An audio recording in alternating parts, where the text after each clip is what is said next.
기도들 두 가지를 찾아봤는데 함께 다루게 되는데요. 이 두 시편들은 여러분들 좀 우리가 읽고 믿음의 백성들이 읽고 이것을 이해하려고 할 때에 조금 의아스러움을 경험을 하기도 해요.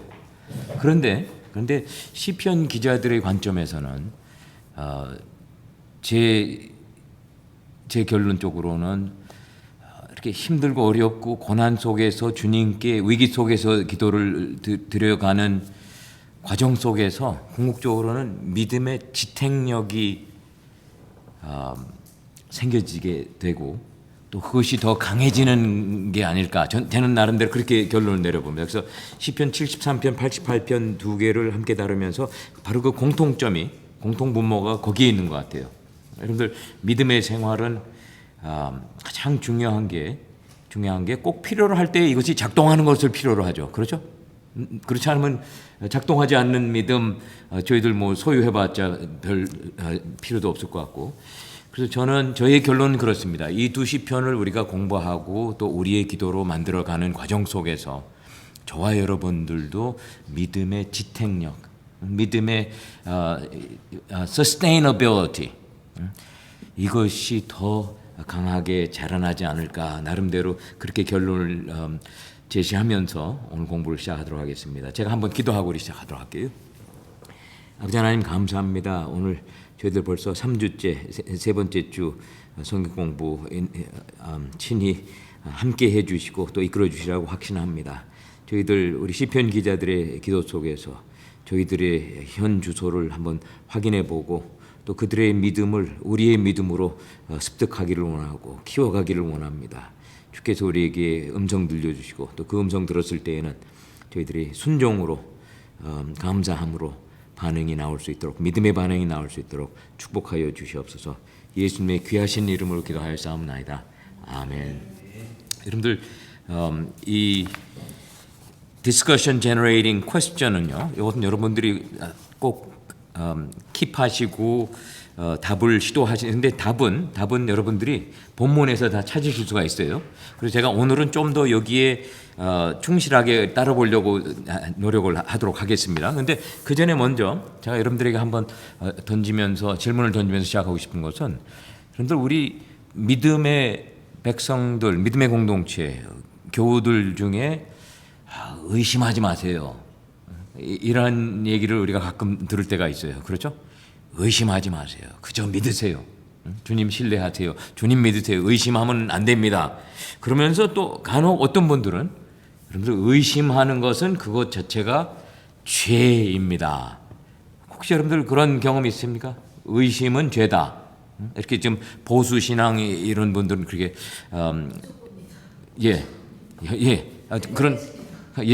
그런데 여러분 한번 생각해 보세요. 의심 자체가 죄입니까? Is it sin to doubt? 의심한다는 것 자체가 의심하는 행동 자체가 즉각적으로 죄로 연결이 돼야 할까요? 김 전사 자신 있게 고개를 끄덕거리시는데 왜요?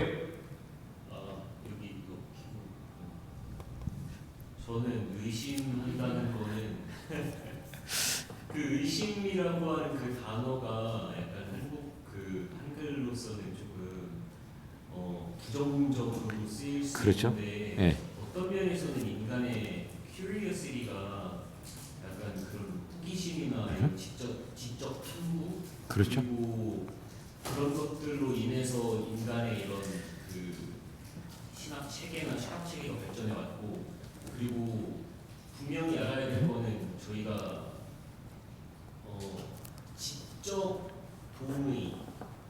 지적인 동의가 믿음과는 다른 거잖아요. 그렇죠. 왜냐하면 아는 것과 또 믿는 것은 다르기 때문에 어떤 그 내가 믿는 것에 대해서 그 인과성을 좀 탐구해 나가는 것이 바람직하고 이성적인 우리 김 전도사님 다운 답을 잘 해주셨어요. 제가 뿌듯하고 흐뭇하고요. 여러분들 의심이라는 그 행위 자체는 저는 이렇게 결론내요. 이거는 그냥 중립적인 행동이에요. 중립적인 행동이고 누구나가 의심을 할 수가 있고 그러나 여러분들 의심의 결과로서 어떠한 행동이 취해지는가에 따라서 의심이 궁극적으로는 죄로 연결이 될 수가 있고요. 또 그 반면에 의심이 아닌 상황이라면은 혹시 만년필 쓰시고 싶으십니까? 저는 만년필밖에 없는데. 예. 그래서 의심이 죄로까지 연결이 될 수 있지만 그 반면에 의심의 과정을 거쳐가면서 저와 여러분들은 믿음이 더 깊어지는 이러한 결론과 행동을 취할 수가 있다 이거죠. 그래서 저는 그냥 교회에서 제가 한번 모스크바에 있는 센트럴 베프티스트 처치에 가가지고 이제 학생들을 가르치면서 주일날 설교를 하는데 교우들한테 그때 설교 본문이 73편이었어요. 시편. 그 교우들한테 여러분들 의심은 죄라고 생각하십니까? 그러니까 그냥 한 99%가 다 의심은 반드시 죄입니다. 의심하지 말아야 됩니다. 마치 의심이 믿음과 상반된 것 같이 이렇게 말씀들을 하시더라고요. 그래서 제가 그것을 좀 설명을 해드렸던 경험이 있는데요. 그래서 오늘 이 첫 번째 살펴보는 시편 73편은 시편 기자에게 어떠한 차원에서 의의가 왔냐면은 의심을 하는 거죠. 의심을 하게 되고 그러나 그럼에도 불구하고 다시 믿음 쪽으로 결론을 내리고 믿음 쪽으로 행동을 취했을 때 그러고서 살아서 저와 여러분들에게 간증을 나눈 것이 바로 시편 73편이에요. 그래서 그런 면에서 저희들에게 깊이 있게 도움이 될 수 있을 것 같습니다. 여러분들 1절부터 3절 제가 먼저 읽고 시작하도록 할게요. 하나님이 참으로 이스라엘 중 마음이 정결한 자에게 선을 행하시나 나는 거의 넘어질 뻔하였고 나의 걸음이 미끄러질 뻔하였으니 이는 내가 악인의 형통함을 보고 오만한 자를 질투하였음이로다. 여러분들 1절에는 이 시편 기자의 믿음의 결론이 여기에 딱 기록이 되어 있어요. 또 이스라엘의 전통적인 믿음의 고백입니다. 그렇죠? 하나님은 참으로 여기 참으로라는 뜻은 히브리어의 단어 부사가 있는데요. 이 단어는 그런데 이거 하나만은 사실입니다. 이거는 뭐 틀릴 수가 없습니다 하는 그러한 강조가 들어간 그 문장이 바로 1절이에요. 하나님이 이스라엘 중 마음이 정결한 자에게 선을 행하십니다. 이거는 뭐 이스라엘 백성들을 공통적으로 받아들이는 그러한 믿음의 핵심적인 상황 중에 하나인데 그런데 2절하고 3절에 보면은 이 시편 기자가 어떻게 갈등에 빠질 뻔했습니까? 여기에 뭐라고 나와 있어요? 어떠한 면을 보고 갈등에서 믿음과 좀 상반된 방향으로 갈 수도 있었고 하는데 그 이유가 뭐예요? 악인이 잘 되는 거. 여러분들 악인이 잘 되면 사촌이 땅을 사도 배가 아픈데 그게 사촌이 아니라 악인일 경우에는 이건 뭐 저희들 배 아픈 정도가 아니라 이건 정말 큰 병이 나죠. 그렇죠? 이게 우리 인간의 한 단면적인 이러한 모습인 것 같아요. 그래서 여기에서 의인이 복을 받고 행복한 삶을 누려야 되는데 오히려 그 상반적인 현실이 그 믿음의 고백과 비교해 볼 때에 이게 맞아 떨어지지가 않는다 이거예요. 하나님이 이스라엘 중 마음이 정결한 자에게 선을 행하시는 분이 하나님이신데 어떻게 악인이 그래서 거의 쓰러질 뻔하였던 것이 2절에 나와 있고 그 이유는 악인이 잘 되는 것을 보고서 뭔가 좀 갈등이 있었던 것 우리가 여기서 살펴보게 됩니다. 그러면 4절부터 12절까지 이 내용이 좀 더 깊이 있게 설명이 돼요. 어떤 면에서 그랬을까? 그들은 죽을 때에도 고통이 없고 그 힘이 강건하며 사람들이 당하는 고난이 그들에게는 없고 사람들이 당하는 재앙도 그들에게는 없나니 그러니까 이건 뭐 악인들이 오히려 더 잘 먹고 잘 살고 더 편한 삶을 추구하고 누리고 이러한 것 같아요. 그러므로 교만이 그들의 목걸이요 강포가 그들의 옷이며 살찜으로 그들의 눈이 솟아나며 그들의 소득은 마음의 소원보다 많으며 생각하는 것보다 오히려 소득이 더 많은 여기 아마 좀 과장법도 좀 포함이 된 것 같아요. 그들은 능욕하며 악하게 말하며 높은 데서 거만하게 말하며 그들의 입은 하늘에 두고 그들의 혀는 땅에 두루 다니도다. 그러므로 그의 백성이 이리로 돌아와서 잔에 가득한 물을 다 마시며 말하기를 하나님이 어찌 알랴 지존자에게 지식이 있으랴 하는도다. 볼지어다 이들은 악인들이라도 항상 평안하고 재물은 더욱 불어나니라. 여러분들 악인들이 그냥 이렇게 번창하고 잘 살고 하는 이러한 것이 이 믿음의 소유자인 시편 기자에게 큰 거침돌이 되는 이러한 것을 우리가 볼 수가 있고요. 여러분들 이와 같은 현상은 오늘날 우리들의 현실 속에서도 저희들이 그때그때 경험하지 않습니까? 여러분들 한번 예를 좀 들어주세요. 어떠한 우리들의 오늘날 현실 속에서는 어떠한 차원에서 어떠한 현실 속에서 악인이 더 번창하고 더 성공하고 오히려 하나님을 열심히 믿고 희생하고 이런 삶을 추구하는 사람들보다 세상적인 위치에서 볼 때는 더 잘 사는 것 같은 이러한 예가 우리는 어디에서 쉽게 찾을 수가 있을까요? Anyone?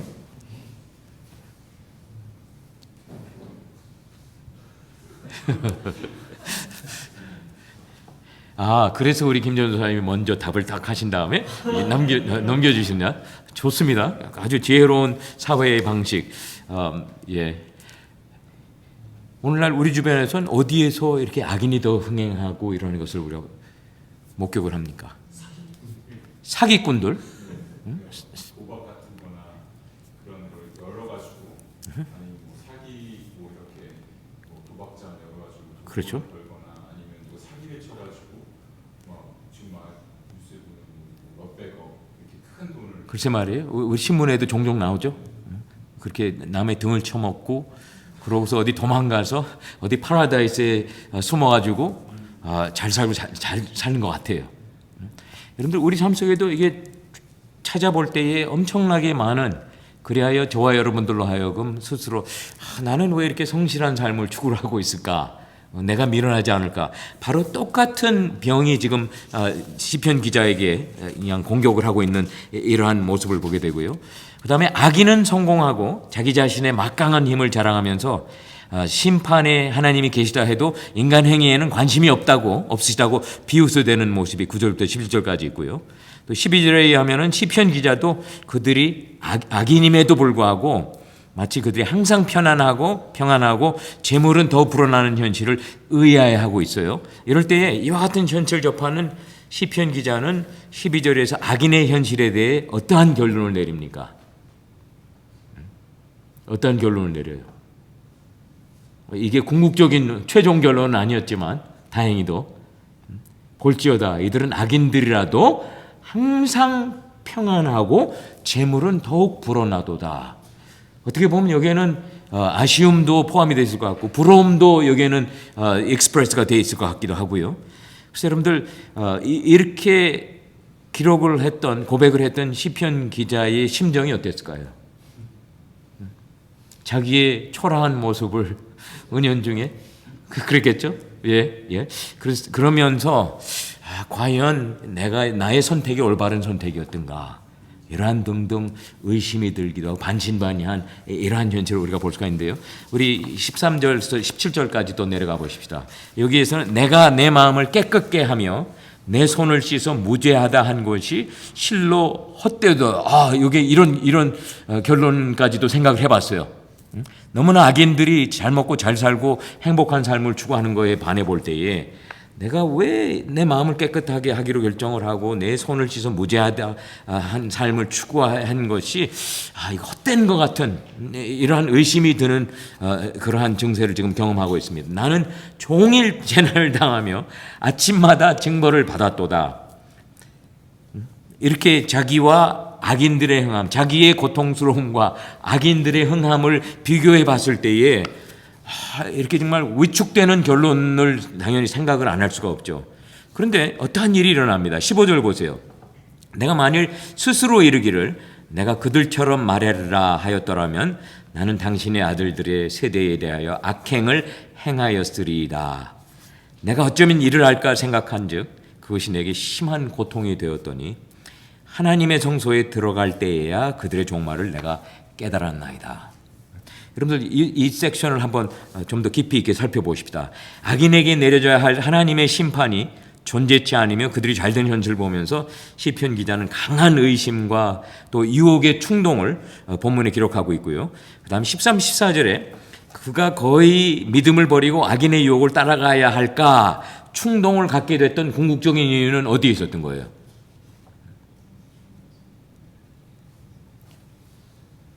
자기가 누려야 할, 자기가 받아야 할, 정말 하나님이 선하시고 의로우신 하나님이라면은 자기가 복을 받아야 될 거라고 예상을 하는데 오히려 악인이 더 잘 되고 있을 때에 거의 믿음을 잃어버릴 뻔했던 그러한 경험을 했는데요. 근데 이 15절에 의하면은 그쪽을 택하지 않은 내용의 갈등 속에서 그렇게 택하지 않았던 이유가 뭐라고 나와 있어요? 이것을 여러분들은 어떻게 이해를 하십니까? 만일 스스로 이르기를 내가 그들처럼 말하려 하였더라면 나는 당신의 아들들의 세대에 대하여 악행을 행하였으리다. 이 부분이 무슨 뜻으로 여러분들에게 들리세요? 악인들의 길을 자기도 가고 싶은 생각이 굴뚝 같았는데 차마 그것을 하지 못했던 이유는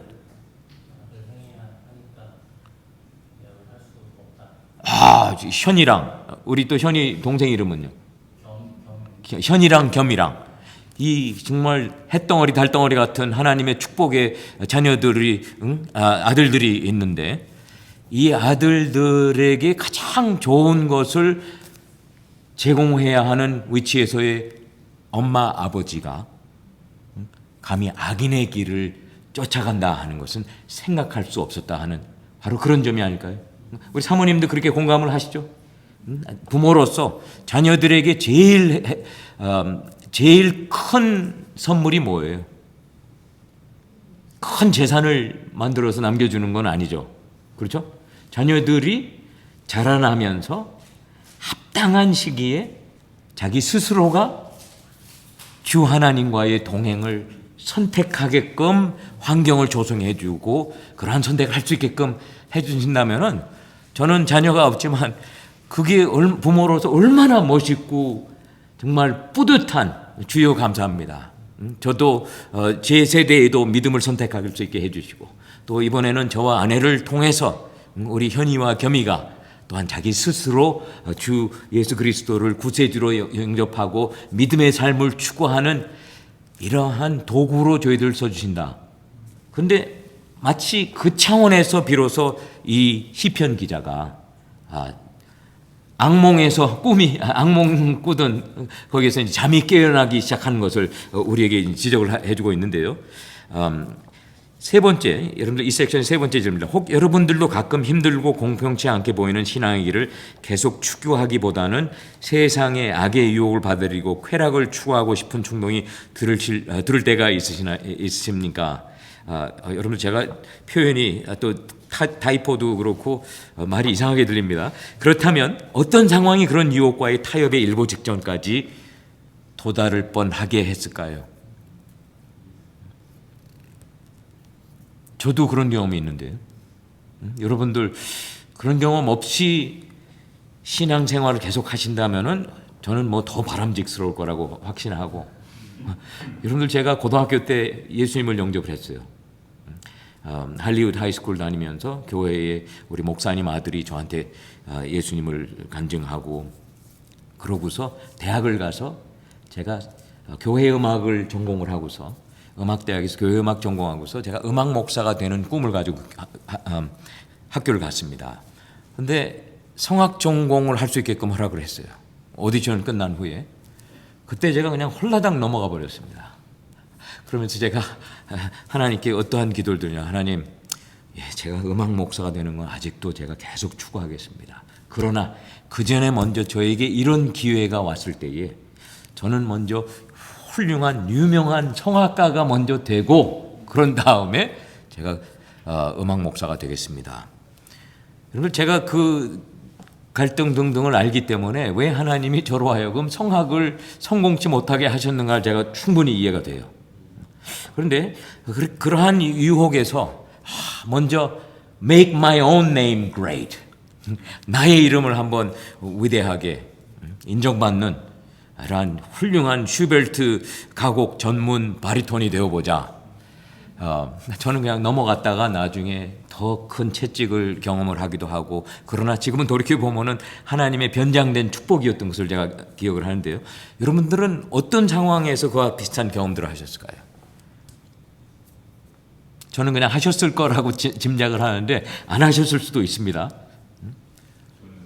제 경험을 얘기하면 여기 다른 커리어가 이제 저는 직장을 하다가 신학교에 이렇게 온 케이스입니다. 근데 항상 느끼는 게 그러니까 악을 행하면서 불법을 저지르면서 돈을 버는 것을 많이 봤습니다. 그래서 저렇게 하면 쉽게 돈을 벌 수 있는구나. 저렇게 하면은 내가 조금 눈 감으면 쉽게 벌 수 있는 그런 루트도 알고 그렇게 할 수도 있을 것 같아요. 지금은 뭐 그런 것을 완전 벗어나서 살고 있는 삶을 살고 있죠. 근데 가끔 예. 지금 내가 What if? 예. 예. 진짜 엄청 럭셔리한 가까이 딱 서 있으면 내가 능력이 되는데 저거 살 수 있는 능력이 있는데라고 혼자 생각을 하는 거예요. 그래서 저거 이거 그런 얘기를 항상 예. 할 수 있지만 내가 하나님도 사랑하기 때문에 한다 이렇게 말하는데 그럴 때가 있어요. 그러니까 지나가다가 너무 내가 좋아하기 전에 꿈꾸던 그런 그 드림카가 있었는데 그게 지나고 내가 또 지나갔을 때 이걸 한번 내가 운전을 한번 타보고 싶다. 예.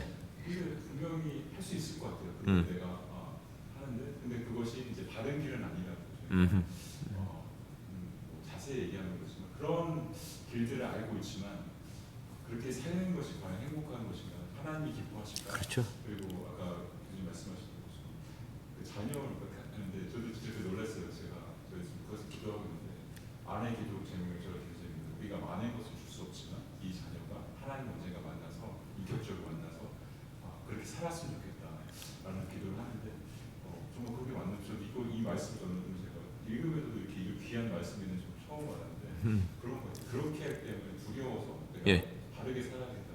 그렇죠.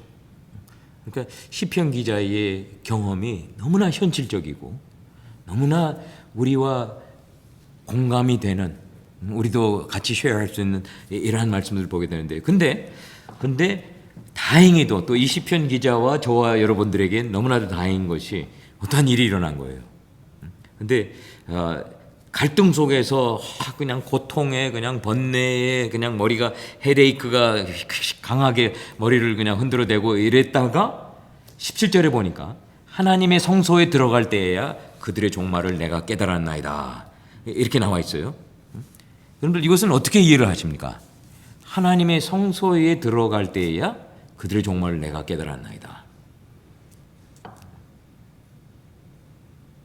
한번 여러분들이 현실적인 차원에서는 이것을 어떻게 우리가 이해를 해볼 수가 있을까요? 얼핏 봤을 때는 죽을 때가 되어서야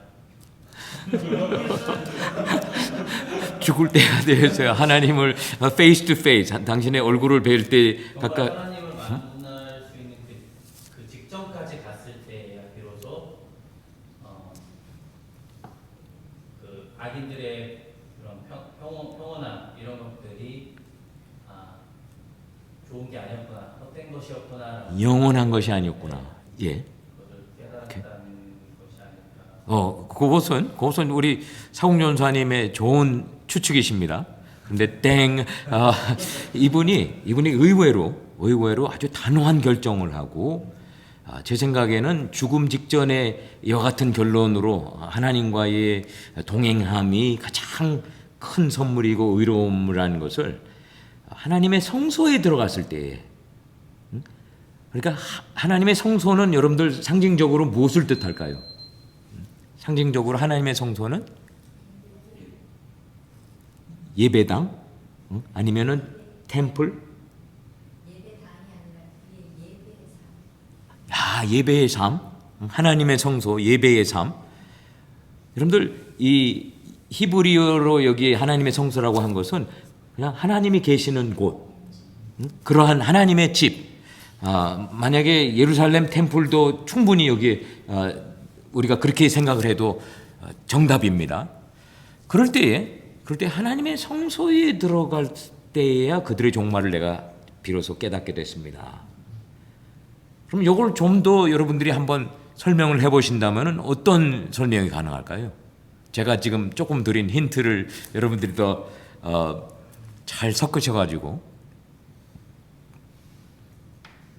옛날에 이거 큐티할 때 제가 어떻게 그 하나님 앞에서 이제 말씀을 깨닫게 됐었냐면 성도에 들어갈 때 내가 하나님께 그런 건물이 아니라 내가 언제든지 예배를 드리죠. 하나님 앞에서 예배를 드릴 때 하나님의 섭리와 주권에 대해서 내가 그 의지 앞에서 이것을 완전히 깨닫게 될 때 그 사람 하나님께서 이 온 우주를 다스리고 계시고 악인은 멸하시고 의인은 하나님께서 건지신다는 예. 그것에 대한 그 주권과 섭리를 확실하게 인정하는 것으로 그거는 정확하게 그렇게 이해를 하고 계세요. 저는 여기에서 하나님의 성소가 어떠한 장소가 아니라 어떠한 건물이 아니라 하나님의 임재하심, 우리 가운데에 거하시고 우리의 예배 속에 거하시는 하나님의 임재하심 속에서 비로소 그들의 종말을 자기가 깨달았다, 이러한 표현을 하고 있는데요. 여러분들 여기에 대해서 그러나 우리들은 좀 더 구체적인 뭔가를 알아보려고 애를 쓰는데, 근데 이 17절이 딱 주어지고 그 다음에 18절부터는요. 18절 이제 저희들이 그쪽을 향해 내려갑니다. 18절부터는 이 똑같은 시편 기자의 같은 입에서 나오는데 나오는 내용의 간증이 완전히 다른 간증이 나오게 되죠. 그런데 여러분들 이 17절 이후에 시편 기자를 대신해서 여러분들이 보충 설명을 더한다면 어떻게 하시겠어요? 여러분 의견에는 오늘날 믿음의 공동체 요원들이 이와 같은 세상과 물질, 쾌락의 추구의 유혹을 잘 견뎌내며 견제하는 삶을 잘 추구하고 있다고 생각되십니까? 왜 그럴까요? 또 왜 안 그럴까요? 등등을 제가 질문을 던져보는데, 여러분들 이것을 조금 제가 그냥 드라이하게 설명을 해드렸어요. 그런데 이러한 갈등 속에서 시편 기자가 궁극적으로 깨달은 것은, 그들이 잘 되는 것은 이건 허황된 사상 누각적인 이러한 데이드림, 그러한 것을 이 시편 기자가 비로소 깨달은 상황을 여러분들이 한번 나름대로 추측을 하신다면요, 하나님과의 예배 속에서 하나님께 더 나의 가슴을 쏟고 하나님께 당신을 찬양하려고 하고, 이러면서 또 하나님의 음성을 들어가면서 말씀을 통해서 우리에게 당신의 음성을 들려주신 하나님의 말씀 속에서 또 그 외에 여러분들 어떤 식으로 이 17절을 우리가 한번 생각을 할 수가 있을까요?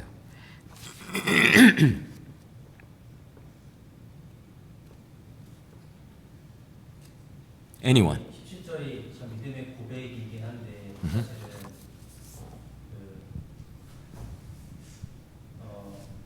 그러니까 하나님의 어떤 그 임재하심 가운데 있을 때는 우리가 그런 고백을 하나님께 드리면서도 또 한편으로는 변하지 않는 현실의 속에 살면서 그렇죠.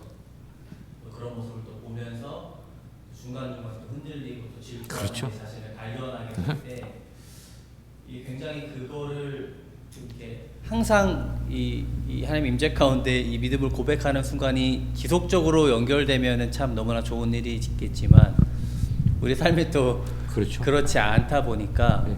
그런 부분에서 이걸 유지하면서 이겨내는 그 과정이 참 이게 저희한테 좀 어려운 과정이 아닌가. 당연히 그렇죠. 네. 당연히. 제가 아까 그 믿음의 지탱력이 중요하다고 제가 강조하면서 오늘 성경 공부를 시작을 했는데요.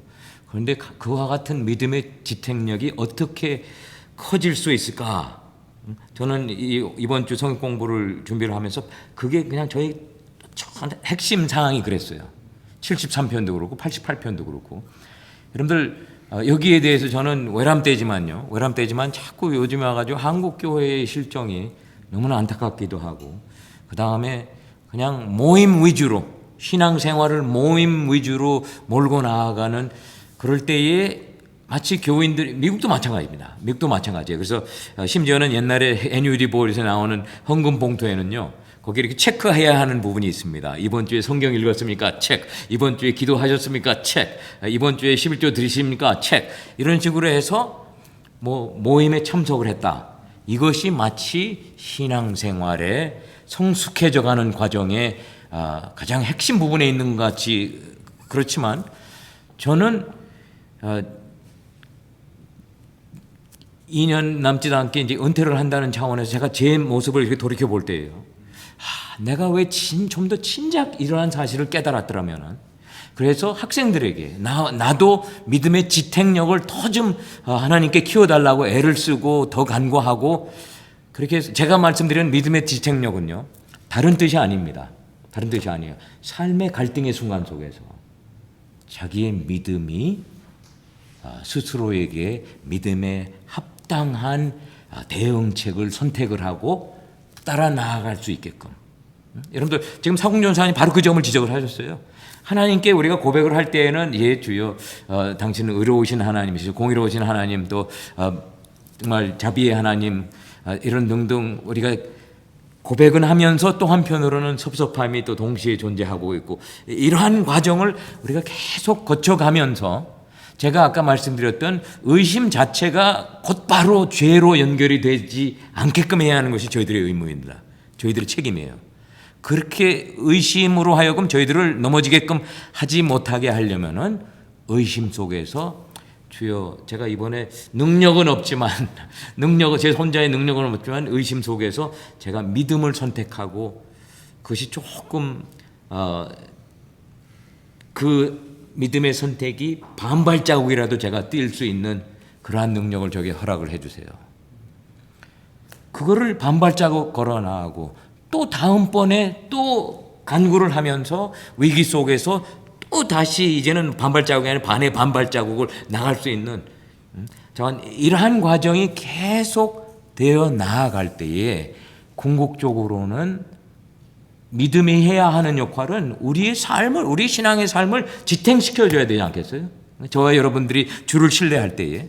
그런데 그것이 어디에서 키워지냐 하면은 제 그냥 단순한 결론에는 이와 같이 우리 위기의 순간 속에서, 우리에게 유혹의 순간 속에서, 또 시편 88편 같은 경우에는 정말 암담함 속에서 하나님이 장시간 당신의 음성을 들려주지 않으실 때에, 그럼에도 불구하고 아버지 또 왔어요, 아버지 내일 또 올 거예요, 이러면서 나름대로 정말 하나님을 잡고 늘어지는 이러한 삶을 거쳐가면서 비로소 우리가 좀 더 든든한 믿음으로, 믿음의 지탱력을 감당할 수 있는 그러한 믿음의 소유자가 우리가 되지 않을까. 나름대로 저는 결론적으로 이렇게 말씀드립니다. 근데 여러분들 제가 좀 더 뒷부분으로 내려가기 전에 제가 뒤에 어느 부분에서 누가복음 이거는 맨 마지막을 마친 다음에 나오는데 제가 좀 더 일찍 소개를 해드리고 제가 기다리겠습니다. 그러면 다시 18절부터 우리가 좀 더 내려가 보도록 할게요. 18절 제가 20절까지 읽습니다. 당신께서 이거 보세요. 이제 그 17절까지의 거기서 나왔던 고백하고 하나님의 성소에 들어가서 어떠한 새로운 현실을 경험을 했을 때에 여러분들 18절부터는 그의 입에서 나오는 음성이 완전히 톤이 다른 음성을 들려주고 있어요. 훨씬 더 믿음의 긍정적인 이러한 모습을 보여줄 때에 여러분들 제가 읽겠습니다. 당신께서 참으로 그들을 미끄러운 곳에 두시며 파멸에 던지시니 그들이 어찌하여 그리 갑자기 황폐되었는가 놀랄 정도로 그들은 전멸하였나이다. 주여 사람이 깬 후에는 꿈을 무시함같이 당신께서 깨신 후에는 그들의 형상을 멸시하리이다. 여기서 다시금 신앙 고백의 제시가 가능한 이러한 상태로 회복되어진 이러한 상황인데요.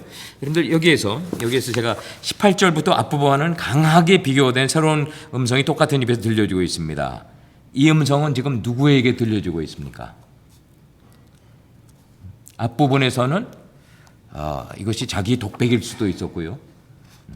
또 다른 사람 앞에서 들려지는 독백일 수도 있었고, 그런데 여기서는 포커스가 어떻게 바뀌어져요? 18절이 주께서라고 나오는데 제가 그냥 직역을 해서 이걸 다시 당신께서 그랬을 때 여러분들 여기서는 하나님께 들려지는 기도로 이게 들려지고 있어요. 그 점에서 앞부분하고 다른 면을 우리가 보게 되고, 본문에 시편 기자가 새롭게 깨달았고 그리하여 주 하나님께 또 우리들에게 고백되어지는 사실은 바로 뭐예요? 자기가 맨 앞에서 결론적으로 제시했던 전통적인 신앙 고백이 틀려요? 틀린 게 아니라는 사실. 그것을 여기서 다시 한번 affirm을 하는 확인하는 이러한 모습이 들려지고요. 다시 또 계속해서 우리 21절 마지막 절까지 가본 후에 계속 질문을 제가 드리도록 하겠습니다. 근데 여러분들 제가 보니까요. 한 부분에서 18, 19, 20절까지, 21절 제가 내 마음이 산란하며 내 양심이 찔렸나이다. 내가 이같이 우매무지함으로 당신 앞에 짐승이오나. 여기서는 조금 더 자기를 이제 스스로를 돌이켜 보면서 자기의 과거를 회상을 하면서 하나님께 들려지는 이제 기도의 내용인데, 내가 항상 당신과 함께하니 당신께서 내 오른손을 붙으셨나이다. 당신의 교훈으로 나를 인도하시고 후에는 영광으로 나를 영접하시리니 하늘에서는 당신 외에 누가 내게 있으리요 땅에서는 당신밖에 내가 사모할 리 없나이다. 내 육체와 마음은 쇠약하나 하나님은 내 마음의 반석이시요 영원한 분기지시라. 무릇 당신을 멀리하는 자는 망하리니 음녀같이 당신을 떠난 자를 당신께서 다 멸하셨나이다. 하나님께 가까이함이 내게 복이라. 내가 주 야훼를 나의 피난처로 삼아 당신의 모든 행적을 전파하리라. 이렇게 결론을 맺고 있습니다. 여러분들 21절하고 22절에서 여기 시편 기자는 그의 과거의 세상의 유혹에 관심을 보이고 있었던 때의 스스로의 모습을 어떻게 비유를 하고 있습니까? 짐승, 우둔한 짐승, 그렇죠? 무지함, 우매무지함, 이러한 brute, beast, 이러한 자기의 모습을 확인을 하면서 후회하고 또 다행히로 생각을 하는 이러한 모습이 여기 기록되어 있는 것 같은데요. 또 앞에 18, 19절과 본문 23, 24절에 의하면 하나님께서 악인과 의인들을 각각 어떻게 대하신다고 기록이 되어 있어요. 분명히 다르게 심판하시고 축복하신다는 내용을 또 여기서 시편 기자는 분명히 우리에게 제시하고 있고요. 그 다음에 여러분들 25절, 26절에 저와 여러분들 중에 그래도 귀에 좀 익숙한 신앙 고백이 여기에 담겨져 있습니다. 제가 다시 한번 읽을게요. 하늘에서는 당신 외에 누가 내게 있으리요 땅에서는 당신밖에 내가 사모할 이 없나이다. 내 육체와 마음은 쇠약하나 하나님은 내 마음의 반석이시요 영원한 분깃이시라. 여러분들 저도 이것을 저희의 고백으로 만들어 봤으면 하는 그러한 갈망하는 마음이 강하고요. 그럴 때에 여러분들 여기에서 하나님이 내 마음의 반석이시요 영원한 분깃이시라 이렇게 표현을 했을 때 이건 무슨 뜻입니까? 당신이 마음의 반석이시고 또 당신에게 분깃, 우리가 흔히 쓰지 않는 어려운 한자의 한글화된 표현인 것 같은데요. 하나님이 무엇이시라고요? 어떤 분이시라고요?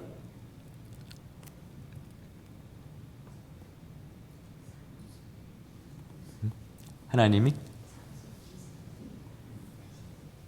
상속, 유산.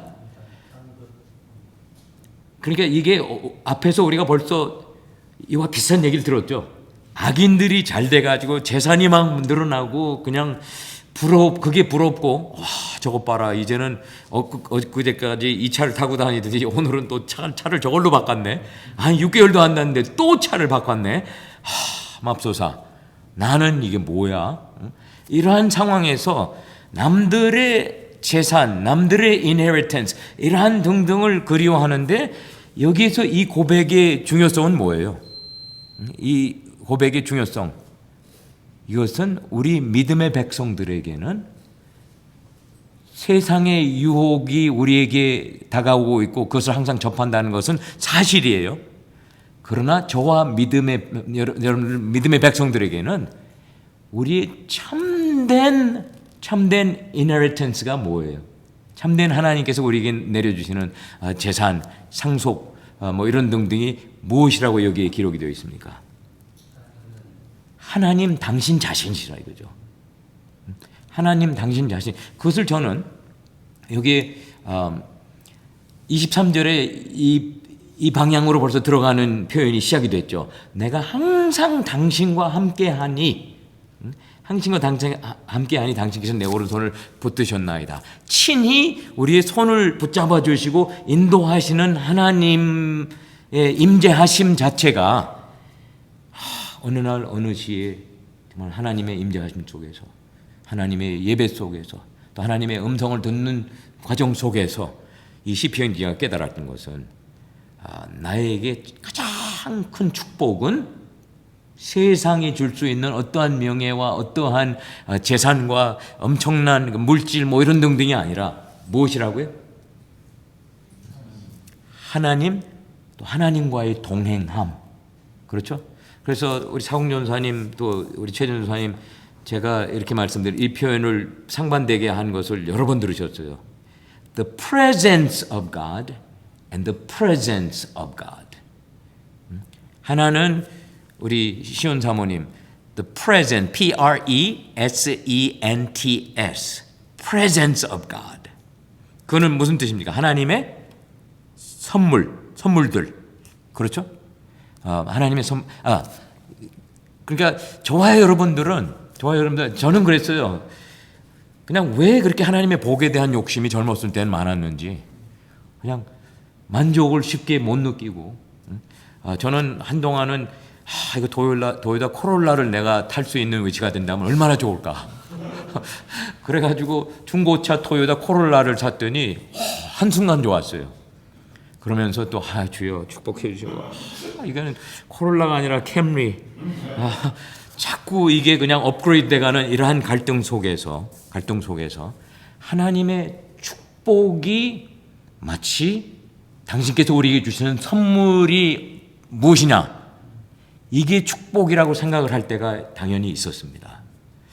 그런데 뒤늦게나마 제가 깨닫는 것은 하나님이 우리에게 주시는 가장 귀하고 가장 복된 선물 자체는 하나님이 우리에게 내리시는 물질적인 축복이나 이러한 presents, gifts, 하나님의 기프트 자체가, 물론 자녀들도 기프트고 그렇지만 놀랍게도 성경의 기자들은 어떠한 고백을 하냐면은 자녀들보다 더 큰 선물은 곧 하나님의 임재하심. 여러분들 영어 단어로는 두 단어가 발음이 똑같죠. 발음이 presents, 그거는 선물들. 그 다음에 또 하나님의 임재하심은 presence of God, P-R-E-S-E-N-C-E. 그래서 여러분들 이것은 제가 지금 어렴풋이 그렇게 정립을 하고 있는 과정이에요. 저에게도 요새 갈등이 많습니다. 또 그냥 몇 년 후에 은퇴 등을 하면서 이것저것 설계를 해보는 거예요. 여기 이 집을 팔고 저쪽으로 가면은 이러한 집은 구할 수가 있지 않을까, 뭐 이런 등등 하면서 물질적인 차원에서의 편안함 뭐 이런 등등을 하는데, 그러나 또 한편으로 제 가슴 속에나 제 머릿속에나 떠오르는 것은 이거는 그냥 뭐 나의 컴포터블한 위치에서 내가 그런 욕망을 가질 수가 있지만, 그러나 내가 더 강하게 갈망하고 주여 축복하여 주시옵소서, 이것은 당신께서 저에게 주시는 어떠한 선물 등등에 국한된 것이 아니라, 여러분들 기왕이면 우리가 하나님한테 제일 큰 선물을 기대하고 받고 누려야 하지 않을까요? 그럴 때의 그 제일 큰 선물이, 저는 그렇게 결론 내려봐요. 하나님의 임재하심. 우리 삶 속에 함께 우리와 동행하시고 우리 삶 속에 수시로 정말 우리를 인도하시면서 말씀도 나눠주시고 말씀을 통해서 저희들 이끌어주시고 힘이 되어주시고 하나님의 임재하심을 더 갈망하는 삶 자체가 마치 이 시편 기자가 궁극적으로 거기에 결론에 도달한 것 같이 우리에게 간증을 하고, 또 살아서 저와 여러분들도 그렇게 해야 할 것을 자기가 권장하겠다, 그렇게 결심을 하면서 이 기도를 마치게 되는데요. 여러분들 다시 한번 23절부터 제가 25절까지 다시 읽어보도록 할게요. 내가 항상 당신과 함께하니 당신께서 내 오른손을 붙드셨나이다. 당신의 교훈으로 나를 인도하시고 후에는 영광으로 나를 영접하시리니 하늘에서는 당신 외에 내가 어떠한 빽이 있을까요? 땅에서는 또 당신 외에 내가 더 사모해야 할 것이 무엇이 있을까요? 하는 정말 엄청난 신앙 고백을 하면서 저와 여러분들에게 도전을 해주는 이러한 모습을 보게 되고요. 여러분들 이럴 때에 제가 어떠한 연결을 해봤냐 하면요. 이 시편 기자의 고백은 특히 17절부터 우리에게 전달되는 이 고백은 성경에 누가복음 15장에 나오는 탕자의 비유가 있죠. 거기에서 탕자가 아버지의 재산을 캐시화해가지고 자기가 들고 나가서 탕진하고 세상의 쾌락을 맛보고 그랬을 때에 다시 아버지께 돌아온 그 상황하고 좀 비슷한 상황이 여기서 벌어지고 있는 것을 볼 수가 있어요. 특히 시편 73편 17절에도요. 하나님의 성소에 들어갈 때에야 그들의 종말을 내가 깨달았나이다. 이 시편 기자의 고백 속에서의 터닝 포인트는 하나님의 성소, 하나님의 임재하심, 하나님이 계신 곳, 거기에서 비로소 그것을 깨닫게 됐는데, 여러분들 누가복음 15장으로 제가 한번 건너가 보도록 할게요. 거기 용서받은 탕자, 우리가 너무나 잘 아는 또 가장 자주 접하는 설교, 우리가 잘 아는 이러한 내용인데, 여기 15장에서도 또 17절에 보면 이렇게 나와 있어요. 똑같은 절입니다. 이에 스스로 돌이켜 이르되 내 아버지에게는 양식이 풍족한 품꾼이 얼마나 많은가, 나는 여기서 줄여 죽는구나. 여러분들 이것을 영어 성경에는 보니까 뭐라고 기록이 되냐면은 when he came to his senses, 자기가 다시 이성을 회복하였을 때, 아마 이렇게 쉽게 아마 번역을 할 수 있을 것 같아요. 여러분들 이것은 우리가 어떻게 이 시편 기자의 고백하고 어떻게 한번 연결을 시켜볼 수가 있을까요? 그 점을 여기서 잠깐 탕자의 비유로 방향을 돌려봅시다. 탕자의 경험과 시편 73편 기자의 경험은 어떠한 유사한 점들을 나누고 있습니까? 탕자는 아버지 집에 돌아왔을 때 상상할 수 없었던 큰 환영을 경험합니다. 그 탕자가 아버지의 집으로 돌아가게 된 이유는 어떤 면에서 시편 기자의 경험과 비슷합니까? 요건 한번 여러분들이 나름대로 묵상을 해보세요. 공리를 해보시면서 여러분들 삶의 갈등과 유혹 속에서 여러분 자신들에게도 스스로 돌이키는 순간들의 경험을 해보셨습니까? 여러분들도 좀 이쪽으로 갈까 말까 망설이고 막 그쪽으로 기울려고 하다가, 그러나 regained senses, 이성을 다시 회복을 하고 믿음의 이성을 회복을 하고 그쪽이 아닌 올바른 길을 선택한 이러한 등등은 우리들의 삶 속에서도 그때 아까 우리 최규하 전사님 간증과 마찬가지로 우리가 생각을 해볼 수가 있어요. 또 현실 속에서 어떠한 과감한 선택과 행동이 스스로를 돌이켜서 아버지 하나님의 사랑받는 자녀로서의 신분 전환의 경험을 가능케 할까요? 여러분들 좀 추상적인 차원에서 이렇게 제가 질문도 던져보고 이해를 하려고 해봤습니다. 그런데 실질적으로 저와 여러분들은 어떻게 하나님이 우리에게 주시는 선물들의 갈망보다, 그것에 대한 그리움보다, 그것을 더 원하는 것보다 가장 큰 선물인 당신의 임재하심, 우리 가운데 역사하시고 우리를 손을 잡고서 이끌어 주시는 그 경험을 어떻게 더 깊이 있게 하면서 정말로 양건원 목사, 양건원이에게는 하나님의 임재하신 것만큼 좋은 선물은 없습니다. 확고부동하게 고백을 할 수가 있습니다. 그러한 단계를 위해서 우리가 좀 더 그쪽으로 가까워지려면은 저와 여러분들 어떠한 갈등 등등을 거쳐가야 될까요? 이것이 하루아침에 되는 걸로 아니고 잠자고 일어났더니 갑자기 내가 여기에 대해서 도사가 되어서 잠이 깼습니다. 이러한 상황은 아닐 것 같아요. 근데 하나님의 임재함이 이 시편 기자의 간증과 같이 하늘에서는 당신의 내가 누가 있고 땅에서도 당신보다 누구를 제가 더 어떻게 사모할 수 있겠습니까? 이것이 우리의 삶 속에서 행동화되어지려면은 저와 여러분들 어떠한 면에 좀 더 포커스를 맞춰줘야 되고 좀 더 헌신되고 희생적인 차원에서 우리가 노력을 해야 할까요? 저는 추상적으로 이 말씀을 풀어봤는데 여러분들 한번 구체적으로 제시를 해주세요.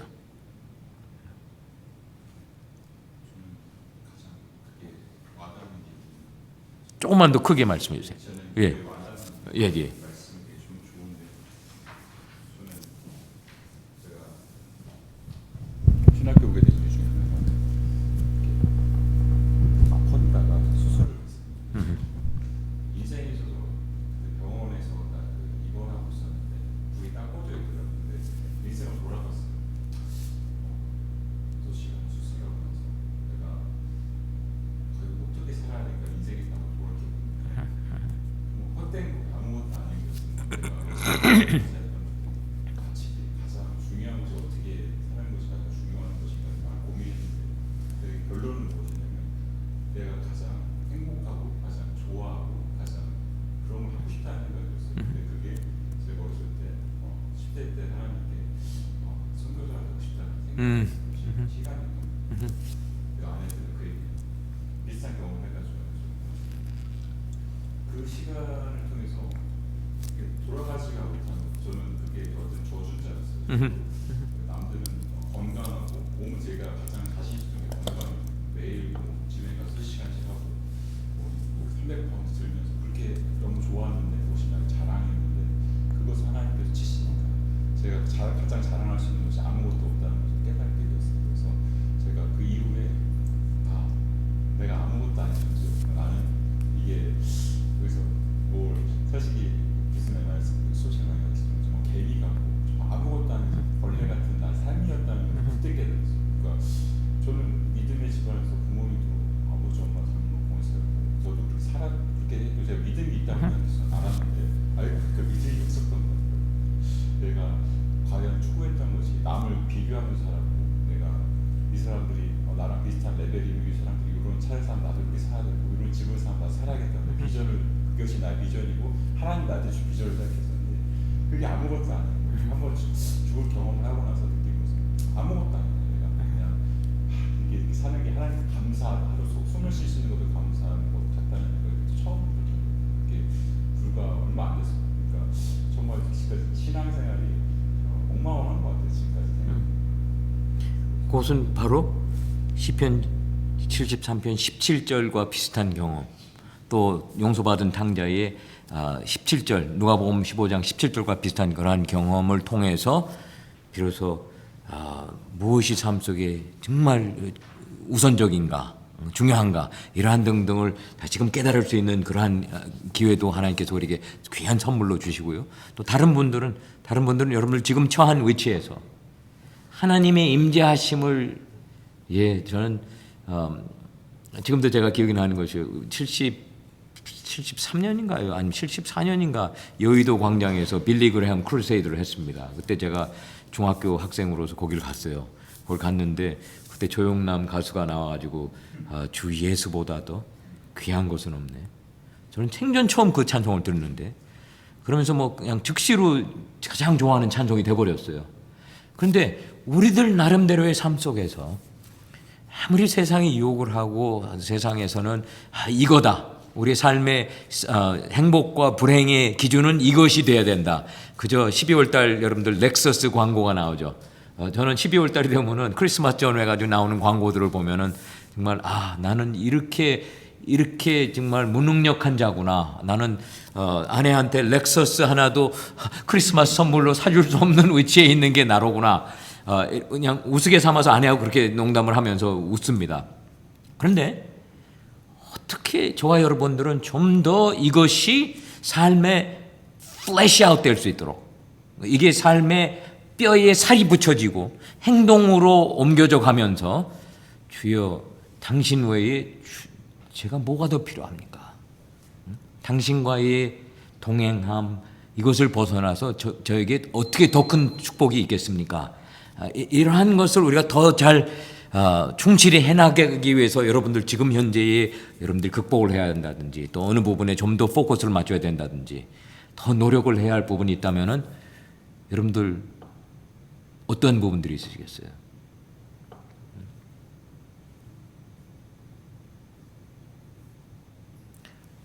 보이지 않는 부분에서 좀 포커스를 맞춰야 된다고 생각을 하고. 그렇죠. 살아다 보면 눈에 보이는 거, 내가 질 수 있는 거, 선물로 선생님께서 말씀하셨던 것처럼, 그러니까 수시로 내가 사용할 수 있고 나에게 유익을 줄 수 있는 어떤 물건이나 사람 같은 것들을 예. 바라보게 되는 경우가 많은 것 같아요. 신앙생활 하면서도 마찬가지로 그렇죠. 악인의 형통함을 보는 게 힘든 것이 내가 살아있는 동안에 악인이 잘못되고 멸망하는 모습들을 내 눈으로 확인해야 그게 뭔가 나한테 이게 정말 하나님의 섭리구나 라는 거를 우리는 봐야지 인정을 할 수 있는 어떤 인간의 어떤 그런 한계. 그게 우리의 연약한 모습이죠.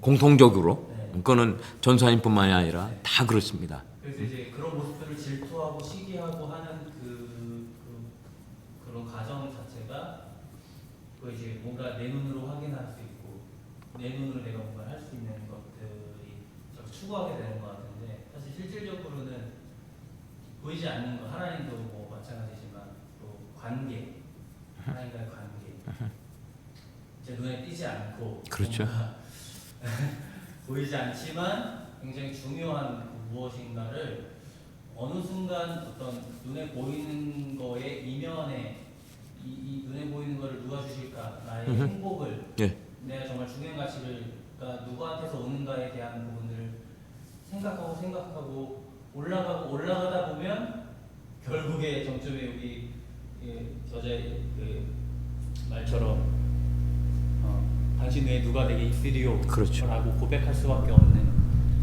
지경에 예. 가게 되는 것 같아요. 그러니까 지금 전도사님이 말씀하신 그것이 바로 왜 우리의 신앙생활이 힘든가의 한 단면을 또 지적을 해주고 계신 거예요. 눈에 보이지 않는 그러나 우리와 함께 동행하시는 하나님을 인격적으로 우리가 모시면서 함께 동행하는 삶을 추구하려고 하다 보니까 어떨 때에는 다급한 상황에서 하나님은 저쪽으로 밀어 제끼고 우리가 나서서 불을 끌려고 애를 쓰고 이러한 갈등이 수시로 계속이 되는데요. 여러분들 다시금 어떠한 면에서 좀 더 우리가 하나님과의 더 긴밀한 동행함을 우리가 추구를 해볼 수가 있을까요? 저는 제가 마이크 켜고 했습니다. 바로 앞에 있습니다. 저는 그 관계 중심적으로 하나님과의 나와의 관계에 포커스를 좀 맞추면 좋을 것 같다고 생각을 하는 게 제가 한국에 있었을 때 저도 이제 파트타임 사역자고 물론 제가 이제 다른 알바 같은 것도 했었지만 어쨌든지 간에 이제 가장으로서 좀 벌이가 시원치가 않잖아요. 그래서 그 와이프가 또 이제 사회복지사로서 일도 했었어요. 그래서 와이프가 벌어오는 돈이 더 컸었거든요. 근데 그 얼마나 큰 축복이었어요 그게. 그죠, 얼마나 엄청 큰 축복인데. 근데 그 무엇보다 어쨌든 뭐 와이프가 아내가 얼마를 벌어오고 나한테 뭘 해주고 그것보다 더 기쁜 건 어쨌든 이 사람이 내 아내구나가 제일 기쁜 거잖아요. 그러니까 이 사람이 돈을 벌어오건 못 벌어오건 뭐 무슨 일을 하건 어떤 거를 나한테 해주건 상관이 없이 내가 이 사람을 너무 사랑하고 이 사람도 나를 너무 사랑해주고 나를 또 높여주고 나를 존중해주니까 그로 인해 오는 이 그 정서적이나 이런 행복감이 있잖아요. 그러니까 그런 게 제일 행복한 건데 그러면 하나님과의 나 사이의 관계에서도 내가 하나님을 너무 사랑하고 하나님도 나를 자녀 삼아주시고 항상 나한테 사랑한다고 말씀을 이렇게 주시면 그 관계를 계속 생각하고 또 묵상하면 그냥 사실 내가 뭐 못 벌어먹고 살아도 이 사람이랑은 행복하겠다 이런 말하는 거죠. 아멘. 그냥 내가 못 먹고 살아도 내가 하나님 자녀면 그리고 나에게 약속된 미래의 영원한 삶이 기다리고 있다는 걸 내가 알면 그러면 그냥 그 자체로도 그냥 감사할 수 있는 용기가 좀 생기지 않을까. 그렇죠. 우리가 포커스를 관계 자체에 포커스를 둘 때에 그렇죠. 그건 아주 좋은 간증을 해주셨고요. 여러분들 저희 첫 주에 제가 앞부분에서 어떤 말씀드렸냐면 우리와 아버지 하나님과의 관계는 언약의 관계입니다. 이것은 계약의 관계가 아니라 언약의 관계입니다. 그걸 제가 강조해서 말씀을 드렸을 때에 여러분들 이 사실을 우리가 항상 우리의 삶의 앞부분에 두고서 우리가 삶을 접해야 될 것 같아요. 그래서 하나님과의 당신의 나를 향한 헌신은 나를 저버리시지 않는다. 당신의 나를 향한 사랑은 조건이 없는 사랑이고 정말 물고 빨고 왜 나 같은 죄인을 물고 빨고 해주시는지 아껴주시는지 축복을 해주시는지 저는 이해할 수 없지만 주여 감지덕지 하나이다. 이와 같이 그러니까 우리가 이 관계의 포커스가 마치 하나님과 우리와의 관계가 transactional 계약의 관계로서 주여 당신께서 원하시는 것 제가 다 했습니다. 다 했습니다. 복 주셔야만 해요. 마치 이러한 것이 우리의 포커스가 된다면은 그렇다면은 여러분들 하나님과의 임재하심 속에서 누려야 할 가장 큰 축복을 우리가 누릴 수 있는 위치로 들어가지조차 못하고 있는 상황이 될 수 있지 않을까. 그다음에 여러분들 시간이 지금 이제 30분 조금 미만 남아가지고요. 여러분들 임재하시는 하나님 눈에 보이지는 않으시지만 그러나 반드시 나와 함께 우리와 함께 존재하시는 하나님과의 저 같은 경우에는 정말 하도 답답하고 이러다 보니까 이쪽으로 내려와 가지고 우리 강아지하고 밤중 11시부터 11시 반까지 산책하는 시간이요. 그냥 동네가 조용합니다.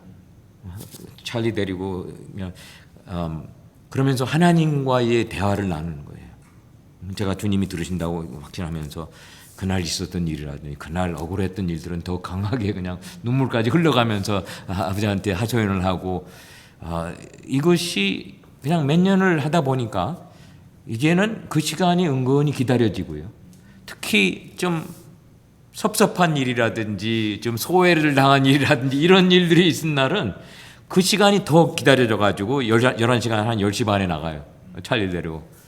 그러면 아내도 없고 하늘이도 못 듣는 이런 상황에서 아버지 하나님께 나의 하소연이라든지 또 아버지 하나님 어떻게 이렇게 등한히 나 혼자 당하고 있겠구만 그렇게 하셨습니까? 섭섭함도 표현을 하고 이래서 다급하다 보니까 이제는 아버지 하나님을 나의 삶의 인격체로 인정을 하면서 눈에 보이지 않으시지만 함께 하시는 분. 그래서 그때 대화가 나올 수 있게끔 하는 것을 제가 임의적으로 노력을 하려고 하는데 지금 현재는 그냥 밤중 30분 동안에 아직까지는 제한이 되어 있어요. 근데 여러분들 그렇게 하시는 분들 벌써 계시리라고 믿고요. 또 지난번에 어느 전도사님하고 대화를 하니까 바로 그 아파트에서 경비를 쉴 때에 그렇게 한대요. 몇 시간씩 혼자서 파킹장에 있다 보니까 하나님과의 대화.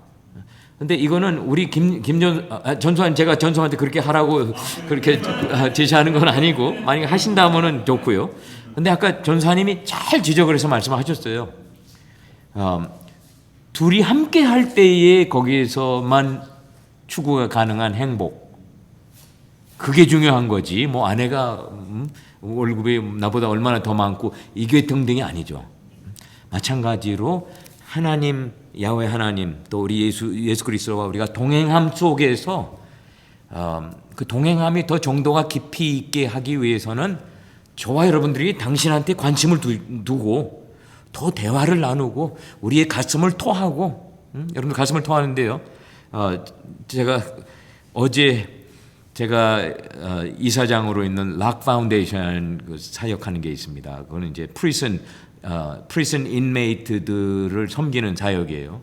근데 그게 확 확장이 돼가지고 요새 인메이트들 그냥 수백 명이 거기에 P1 프로젝트라고 그래가지고 성경 말씀을 직접 글로 쓰고 성경을 베끼고 그러면 한 장을 베끼면은 일부를 보내줘요. 이러한 일을 하는데 어제 우리 거기 은퇴하신 목사님들 또 스태프들 수시원 스팟으로 초대를 해가지고 제가 제일 좋아하는 수시 그거는 이제 제가 수시를 원해서 거길 갔던 거예요. 이번 또 6개월 지났으니까 오셔야죠 하고 청빙을 했는데 어제 저한테 이런 일이 일어났다고 가정해 보십시다. 수시를 맛있게 먹었는데 지금 뭔가 상한 뭐를 또 먹었어요. 그래가지고 토를 해야 하는 상황이 되고 설사를 해야 하는 상황이 되고 그럴 때에 여러분들 제가 여러분들한테 과거에 말씀드렸듯이 이거는 나는 초밥만 내가 토를 하고 연어, 참치 뭐 이런 등등은 내가 좋아하는 raw-fish는 내가 뱃속에 제대로 담고 있어야 되겠다. 그렇게 할 수 있는 능력의 소유자가 있을까요? 그렇지가 않죠. 시편 62편 8절이 바로 그걸 지적을 하고 있어요. Trust in him at all times, you people. 백성들이여, 주를 항상 신뢰하라. 그 다음에 주 앞에 가슴을 토하라. 가슴을 토하라고 나오는데 그 토하라는 뜻이 바로 그 토를 한다는 뜻입니다. 배탈이 났을 때 토를 할 때에 여러분들 제가 어떤 거는 한 부분 내가 간직하고 나머지만을 보내준다. 그게 아니더란 말이에요. 그래서 저는 밤중 시간을 찰리하고 주님과의 동행 속에서 나눈 대화, 그냥 울부짖고 이러한 것이 가장 많은 것 같아요. 오늘도 또 제 소외감을 경험을 했습니다. 근데 주여, 이거는 근거 있는 소외감이 경험이 아니라 과거에 상처받았던 등등이 또 오늘 소외감을 경험을 하니까 또 다시 또 재발돼 가지고 소외감을 더 크게 경험을 하고 그랬는데, 주여, 이 못난 죄인 언제까지 이렇게 자기 멋대로 판단을 내리고 남은 소외감을 의도를 안 했는데 아직도 이렇게 착각을 하고 있습니다. 주여, 얼마나 딱하십니까? 이러한 등등, 또 나름대로 그냥 막 이걸 뭐라고 그러죠? 갑자기 단어가 사라졌는데,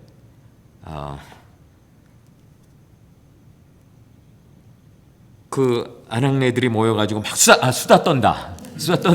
죄송합니다. 아낙네들이라는 게 먼저 남자들도 수다 떨어요. 어떨 때는 하나님, 밤중에 기도를 하면서 하나님께 그날 있었던 일들 중에서 저희 뿌듯한 것을 은근히 또 과시를 하는 모습도 제가 경험을 하게 되고, 이것이 몇 년 이렇게 되어가는 과정 속에서 저에게 희망을 주는 것 같아요. 나는 나의 하나님, 나의 주 예수 그리스도와 인격적으로, 이거는 그냥 기도 속에서 나누는 대화가 아니라, 기도를 통한, 그건 물론 기도를 하죠. 그렇지만 그냥 하루에 있었던 일을 돌이켜보면서 자기 전에 마지막 시간에 이렇게 하는 게 저에게는 아주 소중한 시간이 되고, 그렇게 하다 보니까 좀 더 주님이 나에게 더 가까이 오시는 것 같은 그러한 나름대로의 체험도 하게 될 때에 여러분들 한번 시도를 해보시고, 그 다음에 우리들 스스로, 우리들 나름대로 그 가장 큰 선물이신 임재하시는 우리 주 예수 그리스도, 그것을 더 강하게 체험할 수 있게끔 우리 나름대로 궁리를 하고 삶 속에서 우리가 행동을 취해야 한다고 확신합니다. 여러분, 시간이 정말 많이 갔는데요. 이제 다음번 시편 88편은요. 제가 서론을 이렇게 적어놨어요. 본 시편은 암흑 속에서 시작되어서 더 깊은 암흑으로 끝이 나는 시편들 중에서도 보기 드문 기도들 중 하나입니다. 하나님은 당신 백성들의 기도를 항상 듣고 응답해 주신다를 확신하는 믿음의 백성들은 필경 이 시편 기자에게 어떤 잘못이 있길래 이 기도 응답도 받지 못하고 있는 안타까운 존재일까, 몰골일까, 이렇게 정말 의아스럽게 생각을 할 수도 있습니다.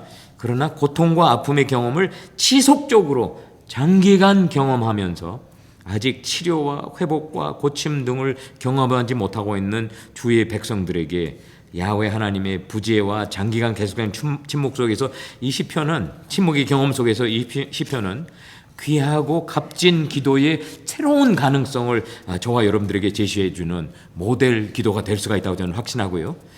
이 시편은 3번에 걸쳐서 주께 울부짖는 이라는 표현이 반복되어 나옵니다.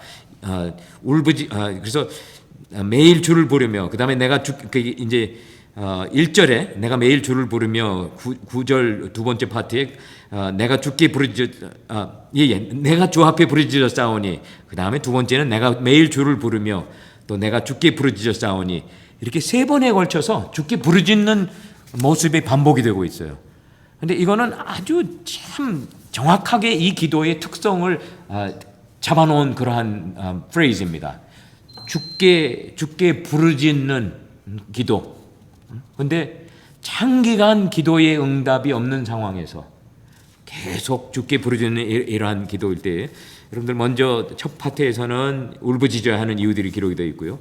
그 다음에 주께 드리는 질문들이 또 기록이 되어 있고, 주를 책망함으로 마지막에 끝을 맺게 되는데, 근데 여러분들 이 시편은 또한 특징적인 것이 무엇이냐면은 시편 88편에 여러분들 그 소개 부분에서 고라자손의 찬송시 곧 해만의 마스길, 에스라인 해만의 마스길 인도자를 따라 마할라트 안롯에 맞춘 노래. 근데 여기서 마스길이라고 하는 단어는요, 다른 단어들은 아마 그 악기 뭐 이런 것도 될 수가 있고, 그 다음에 어떠한 노테이션에서 이 기도가 드려져야 된다, 이러한 표현이 될 수가 있는데, 근데 여기서 마스길이라고 하는 단어는요, 어떠한 근본 뜻을 가지고 있냐면은 지혜롭다, 현명함, 뭐 이런 등등의 단어를 포함하고 있을 때에 필경 이 구약 시편 학자들이 이 시편은 그냥 울부짖음이 계속된 것이 기록이 되어 있지만 궁극적으로는 이 비슷한 상황에 있는 여러분들 이와 같은 기도를 드리셔야 합니다 하는 것이 제시가 된, 가르침을 목적으로 준 그러한 기도라고 시편 학자들이 해석을 하고 있습니다. 제가 1절부터 읽어보도록 할게요. 야훼 내 구원의 하나님이여, 내가 주야로 주 앞에서 부르짖어 싸우니 나의 기도가 당신 앞에 이르게 하시며 나의 부르짖음에 당신의 귀를 기울여 주소서. 무릇 나의 영혼에는 재난이 가득하며 나의 생명은 수월에 가까웠사오니 나는 무덤에 내려가는 자같이 인정되고 힘없는 용사와 같으며 죽은 자 중에 던져진 바 되었으며 죽음을 당하여 무덤에 누운 자같이 같으니이다. 당신께서 그들을 다시 기억하지 아니하시니 그들은 당신의 손에서 끊어진 자니이다. 당신께서 나를 웅덩이와 어둡고 음침한 곳에 두셨사오며 당신의 노가 나를 심히 누르시고 주의 모든 파도가 나를 괴롭게 하셨나이다. 당신께서 내가 아는 자를 내게서 멀리 떠나게 하시고 나를 그들에게 가증한 것이 되게 하셨사오니 나는 갇혀서 나갈 수 없게 되었나이다. 곤란으로 말미암아 내 눈이 쇠하였나이다. 여러분들, 여기에 기록되어진 이 시편 기자의 고백은 뭔가 지금 간절한 기도를 한 번 드리는 건 아닌 것 같아요. 한 번 드리는 것이 아니라 내가 주야로라고 하는 단어를 저희들이 조금 주목해서 본다면은 같은 기도가 죽기 계속 반복되어 드려지는 이러한 패턴이 지속되고 있는 것 같고요. 그런 와중에서도 이 시편 기자와 야훼 하나님과의 관계를 우리에게 설명해 주고 있는 1절에 어떤 내용이 들어 있습니까? 이 시편 기자에게 하나님은 어떠한 분이세요? 자기를 구원으로 인도하시는 분이 바로 여러분들, 만일 정말 저희들이 상상하는 대로 이 시편 기자가 기도의 응답이 없이 계속 이게 장시간 계속될 때에 그냥 풀이 죽고 지쳐가지고 주여 당신 정말로 존재하십니까? 내가 몇 달 또 몇 년 이렇게 됐는데 아직 기도 응답에 응자도 들리지가 않는 이런 상황에서 주여 저는 이제 그만 오겠습니다. 저는 좀 더 유능한 신을 찾아가 보겠습니다. 이렇게도 할 수 있는 위치이지 않을까 나름대로 저는 생각을 해보는데, 그럼에도 불구하고 이 하나님을 야훼 내 하나님, 내 구원의 하나님이라고 이렇게 칭했을 때에 여러분들 거기에서 이 시편 기자의 믿음의 한 단면을 우리가 볼 수가 있고요. 또 확신하는, 자기가 의지하는 분이 어느 분이신가가 분명히 여기에 기록이 되어 있고요. 오케이. 여러분들 1, 2절은 시편 기자와 하나님과의 관계를 어떻게 설명하십니까? 그 하나님께 구하는 것은 무엇입니까? 구하는 것이 뭐예요? 자기의 기도를 응답해 주십사. 그렇게 나왔죠. 2절에. 그 다음에 본문은 하나님의 시편 기자의 간구함에 대한 반응을 어떻게 기록하고 있습니까? 하나님이 기도 응답을 하시는 것이 한참 지체되고 있다고 기록이 되어 있죠. 혹시 여러분들 중에는 이와 비슷한 경험을 하신 분들도 계실 것 같고요. 오랫동안 같은 제목을 놓고 하나님께 간구하고 또 간구하고 간도를 하는데 여기에 대한 당신의 응답은 한참 더디고 우리는 지칠 대로 지치고 믿음의 위기는 더 깊어지고, 여러분들 이러한 경험들 나름대로 해보셨으리라고 저는 상상을 해봅니다. 그랬을 때에 어떤 상황이 그런 경험을 초래했을까요? 또 주께서 궁극적으로 기도 응답을 해주셨나요? 그 상황을 어떻게 극복하셨습니까? 이것은 여러분들이 한번 대답을 해주시고요. 주변에 사랑하는 친지들과 식구들과 어렵게 연락을 나누려 했던 경험을 해보셨습니까? 그들이 답장 없이 침묵을 지키고 있을 때 심정이 어땠을까요? 막 간이 타죠? 애가 타죠? 연락하고자 함 자체를 중단하고 싶은 생각이 드실 때가 있었습니까? 계속 우리는 막 연락을 시도를 하는데 상대방은 그냥 아무런 답장이 없고 저에게 양딸이 몇 명이 있습니다. 근데 그 중에 한 양딸과의 경험은 본인이 관계를 유지하고 싶지 않을 때에는 카톡 어카운트, 자기 어카운트를 딱 지워버려요.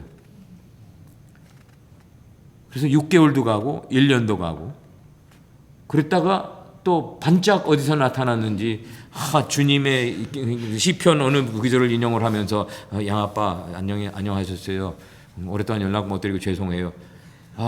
이럴 때에 제가 한편으로는 감사하죠. 그래 또 너 하는구나 고맙다. 또 한편으로는 이놈의 시기 정말 이게 할 짓이야? 응? 섭섭함이 막 가득하고 여러분들 장시간 우리가 연락을 취하는데 그쪽에서 답장이 없고 그러면 우리는 염려가 되죠. 당연히 혹시 무슨 일이 있나 아니면 내가 무슨 큰 실수를 했는가 뭐 이런 등등 나름대로 이러한 경험을 우리가 하기도 하는데요. 3절부터 9절까지 여기에서 기도자는 하나님께 가슴을 토하고 있습니다. 여러분들 그거는 제 그 라이프 버스라서 그런지 제가 자꾸 그걸 반복을 해요. 하나님께 저는 자기의 가슴을 토하는 기도를 나름대로 좋아하려고 하고 그러는데 여기서 하나님께 가슴을 토하고 있다고 제가 표현을 드렸어요. 그런 그의 모두를 어떻게 설명하시겠습니까? 그가 어떠한 심정 속에서 지금 하나님께 이러한 기도를 드리고 있다고 상상할 수 있을까요? 주야로 주님 앞에 간구한다는 게 보통 24시간 자기를 짓누르고 그렇죠. 빠져나갈 수가 없고 하나님 그 가족의 가장 가까운 남편도 아내도 부모님도 이거를 건져줄 수 없는 그 마음의 짐을 하나님만이 해줄 수 있게 그렇죠. 나가는데 그게 장시간 계속 되는 정말 그 마음에 답은 정답은 하나님밖에 없는데 하나님 그걸 지체하실 때 정말 가슴을 정말 눈물을 토할 수밖에 없는 그렇죠. 불구하고 그렇죠. 때문에 포기할 수도 없고 그렇죠. 하나님 예. 지금 바로 그 시편 기자가 우리에게 그것을 보여주고 있는 거죠. 보여주고 있을 때 그러나 기도는 하지만 기도하는 자의 심정은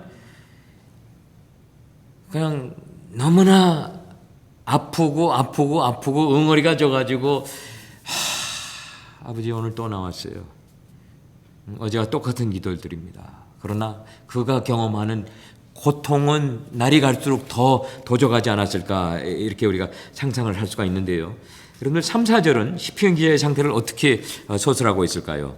나의 영혼에는 재난이 가득하며 나의 생명은 수월에 가까웠으니 나는 무덤에 내려가는 자같이 인정되고 힘없는 용사와 같으며 거의 죽은 상태에 가까워지고 있는 것을 그렇게 표현을 하고 있죠. 우리가 지난주에 그 라멘트 사움에서 가장 자주 접하는 단어들 등등이 무덤, 스월 뭐 이런 등등인데 바로 지금 죽음의 일보 직전까지 다다른 자기의 위치에서 하나님께 기도를 드리고 있는 이런 상황을 우리가 접할 수가 있고요. 그 다음에 5절에서 시편 기자가 두려워하는 현실이 세 개의 다른 비유를 통해서 서술되어 있어요. 그게 무엇일까요? 5절에서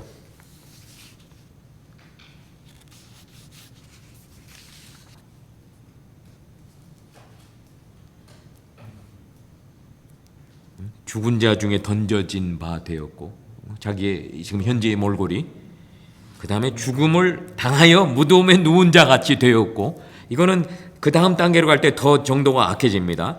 그들을 다시 기억하지 아니하시니 여러분들 여기에서 이스라엘 백성들은 그 부활신앙, 영생 이러한 등등이 아직 그들은 이해를 못한 단계였기 때문에 그들에게 중요한 것은 뭐냐 하면은 자기가 기억화된다. 이것이 이들에게는 엄청나게 중요한 거예요. 근데 어떻게 이게 기억화됩니까?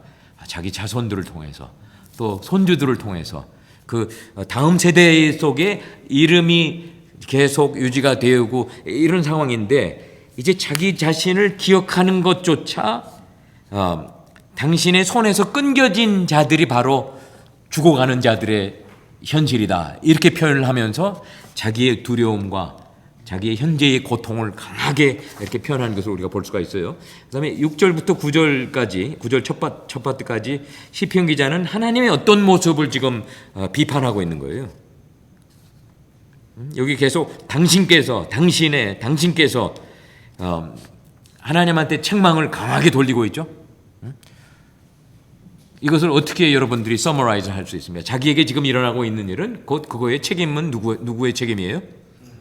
하나님의 등한하심, 하나님의 내리시는 일. 당신께서 나를 깊은 웅덩이와 어둡고 음침한 곳에 두셨사오며 당신의 노가 나를 심히 누르시고 주의 모든 파도가 나를 괴롭게 하셨나이다. 당신께서 내가 아는 자를 내게서 멀리 떠나게 하사. 여러분들 하나님의 부재를 경험하는 것도 정말 억울하고 안타깝게 짝이 없는데 이제는 주변에 가까운 친지, 가족들, 부모님들 또 형제 자매들조차도 자기를 멀리하게끔 하시는 것도 하나님께서 하고 계시다고 이렇게 블레임을 하는 것을 우리가 볼 수가 있고요.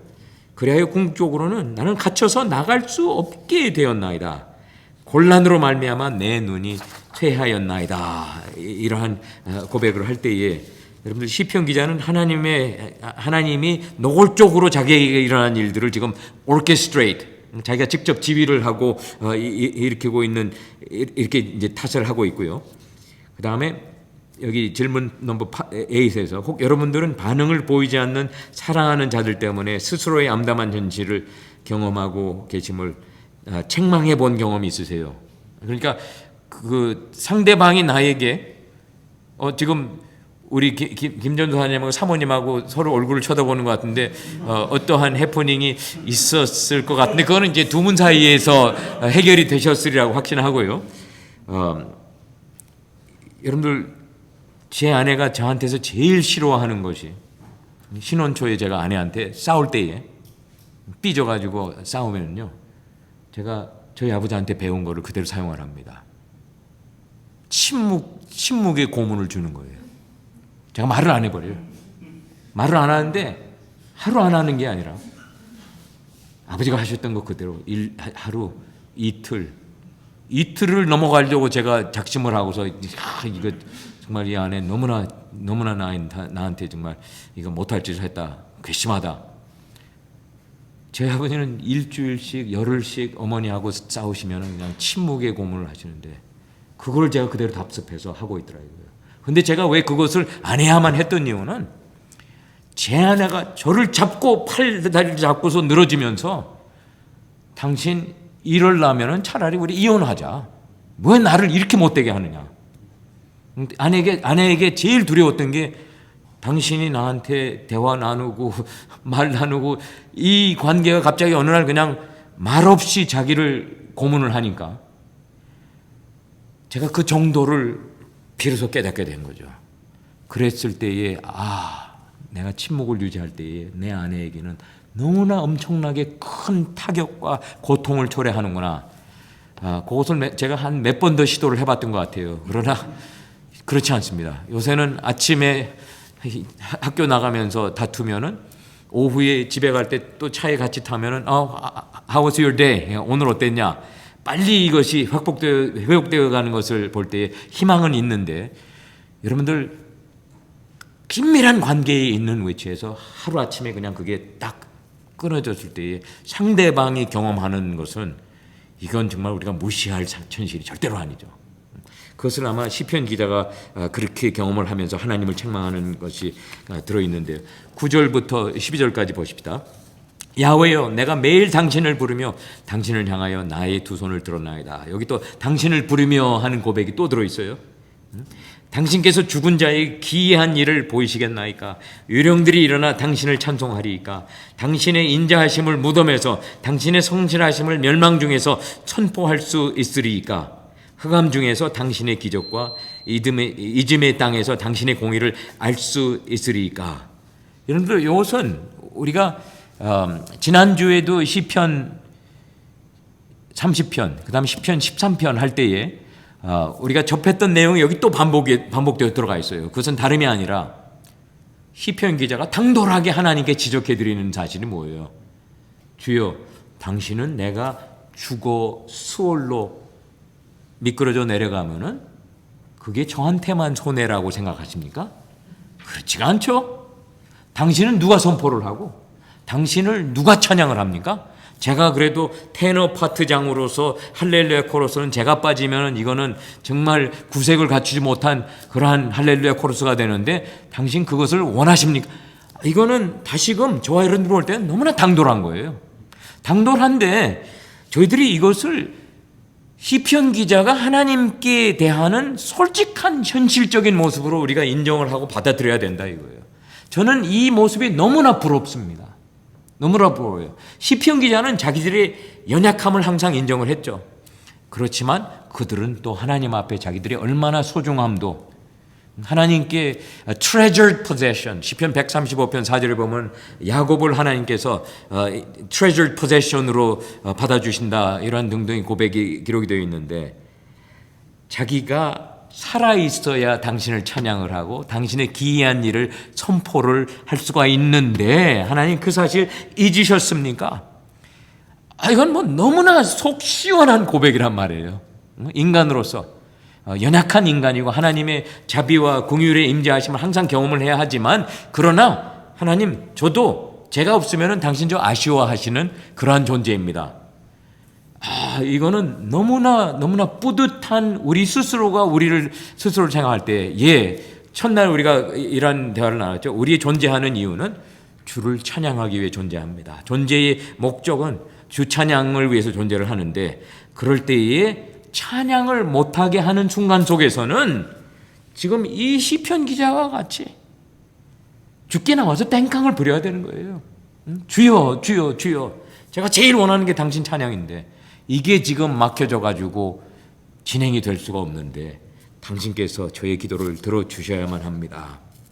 당신의 인자하신 무덤에서 성실함을 멸망 중에서 선포할 수 있으리까. 정말 너무나 대범하면서 그러나 자기의 올바른 주제, 자아 존재 이러한 등등이 솔직하게 잘 반영이 되어 있고요. 13절부터 18절까지 우리 살펴보고 결론을 내리도록 할게요. 야훼여 오직 내가 당신께 부르짖었사오니 또다시 그 프레이즈가 또 나옵니다. 부르짖는다. 아침에 나의 기도가 당신 앞에 이르리이다. 야훼여 어찌하여 나의 영혼을 버리시며 어찌하여 당신의 얼굴을 내게서 숨기시나이까. 내가 어릴 적부터 고난을 당하여 죽게 되었사오며 당신께 두렵게 하실 때에 당황하였나이다. 당신의 진노가 내게 넘치고 당신의 두려움이 나를 끊었나이다. 이런 일이 물같이 종일 나를 애우며 함께 나를 둘러쌌나이다. 당신은 내게서 사랑하는 자와 친구를 멀리 떠나게 하시며 여기 또 멀리 떠나게 하신다는 이 표현은 우리가 앞부분에 8절에서도 우리가 봤어요. 당신께서 내가 아는 자를 내게서 멀리 떠나게 하시고 이게 두 번 반복이 되었다는 것은 이것이 그만큼 시편 기자에게 엄청나게 큰 안타까움 슬픔을 끼치고 있는 것이 고백되어 있는 걸 볼 수가 있을 때에 내가 아는 자를 흑암에 두셨나이다. 그런데 여러분들 히브리 성경에 보면요. 이 시편의 맨 마지막 단어가 흑암입니다. 나의 가장 친한 친구는 흑암입니다. 그게 히브리 표현이에요. 히브리 성경의 표현입니다. 그러니까 이 기도는 암담함 속에서 깜깜한 속에서 시작이 돼가지고 끝날 때에는 더 깊은 깜깜함으로 기도가 끝을 맺게 되는데 여러분들 결론적으로 왜 시편에 이와 같은 기도가 담겨져 있을까요? 또 이와 같은 기도가 지적을 해주는 우리의 믿음의 현실은 어떠한 면을 또 내포하고 있을 수 있다는 것을 우리가 이 기도를 통해서 깨달을 수 있어야 할까요? 응답이 진짜 없을 수도 있다. 응답이 진짜 없을 수도 있고 응답이 궁극적으로 한참 길을 수도 있고 그래야 애절복절하면서 어쩔 줄 모르고 어쩔거나 주여 살려주세요. 그런데 주님의 도움의 손길은 잠잠하게 계시고 여러분들 그럴 때에 이 기도를 우리의 기도로 만들어야 한다. 그러기 위해서 이 기도가 시편 속에 들어가 있다고 확신을 하는데요. 여러분들 저는 여기에서 이스라엘의 특히 시편 기자들의 믿음의 한 단면을 보게 됩니다. 이들은 하나님이 부재하실 때에 하나님의 음성을 들려주지 않으실 때에 그냥 그 카버넌트 언약을 파괴하고 바알 신으로 쫓아가지 않았어요. 하나님이 이거는 내일쯤엔 대화하신다. 모레쯤엔 대화하신다. 그래서 어제 했던 기도를 오늘 나와서 또 드리고 또 드리고 또 드리고 또 드리고 해야 하는 이유는 거기에서 우리가 볼 수 있는 시편 기자들의 신앙은요, 영성은, 영적인 성숙함의 단면은 우리의 삶 속에서 하나님의 잠잠함이 지속되고 오랜 기간 동안 그것이 될 때에 우리의 믿음의 백성들이 취해야 할 것은 우리 쪽에서 하나님께 땡깡을 부려야 된다 이거예요. 하나님은 잠잠하지만 저는 잠잠할 수가 없습니다. 하나님은 내일쯤에는 답을 하실 것 같은데 오늘 저는 나와서 저의 답답함을 하나님께 털어놓습니다. 그랬을 때 여기에서 저와 여러분들에게 어떠한 도전을 주냐 하면요, 마치 하나님이 우리를 잊어버리신 것 같은 삶이 오래될 때에 저와 여러분들은 결사적으로 우리 쪽에서 가는 전화줄을 당신께 집어 던지면서 계속 우리 쪽에서 하나님과의 관계를 유지해야 할 필요성을 이 시편 기자는 우리에게 도전해 주지 않은가. 저는 궁극적으로 그렇게 결론 내려봅니다. 그렇다고 해서 제가 하나님의 등한하시고 하나님의 그냥 무능력함을 제가 말씀드리면 절대로 아니에요. 그러나 이것이 우리의 현실 속에서 있습니다. 저는 다른 때보다 제 아내가 수술 후 자궁하고 난수들은 수술 후에 악몽을 꾸면서 꿈속에서 당신이 도망갔더라. 다른 여인하고 내가 애를 못 낳는다고 해서 다른 여인하고 도망갔다. 이것을 몇 번 반복해서 꾸는데요. 두 번째 그 얘기를 할 때는 제가 너무나 끔찍하고 너무나 안타깝고 너무나 측은하고 딱하고 다행히 그 수술을 집도했던 의사가 저희 교회 멤버이고 그래가지고 주일날 그분한테 이게 도대체 어떤 일입니까? 이러한 등등을 나누면서 아버지 하나님께 그냥 그때에 제가 원망하지 않았더라면은 제가 그냥 믿음을 더 등한히 하고 하지 않았을까? 더 큰 방황이 있지 않았을까? 그런데 그래서 이 시편은 암흑 속에서 우리가 잠잠하지 말고 계속 나와서 주여 한번 보십다. 당신도 부재 중이시지만 저는 나와서 당신께 저의 가슴을 계속 토하겠습니다. 그리하여 당신과 나의 관계는 이거는 지울래야 지워질 수 없는 존재임을 당신이 부재할 때에는 제 쪽에서라도 제가 이것을 더 강하게 잡고 늘어지고 그럴 때에 당신은 조만간 얼굴을 보여주시라고 확신합니다. 여러분들 이와 같은 믿음이 우리의 믿음이 되어야 된다고 저는 확신합니다. 그렇죠. 과부가 나와가지고 재판장한테 와가지고 바로 좋습니다, 사모님. 이거는 정말 지혜롭게 이렇게 잘 연결을 해주셨어요. 간구하는. 그랬을 때에 정말 아버지 하나님의 음성 들려지고 회복이 되어지고 또 경우에 따라서는 그 응답 자체가 노라는 응답을 우리가 듣게 된다면 또 거기에 대한 믿음의 반응이 우리 쪽에서 나와야 되고 그래서 여러분들 오늘 이 두 시편들은 안타까움 속에서 갈등 속에서 또 신앙의 위기 속에서 들려지는 기도들인데요.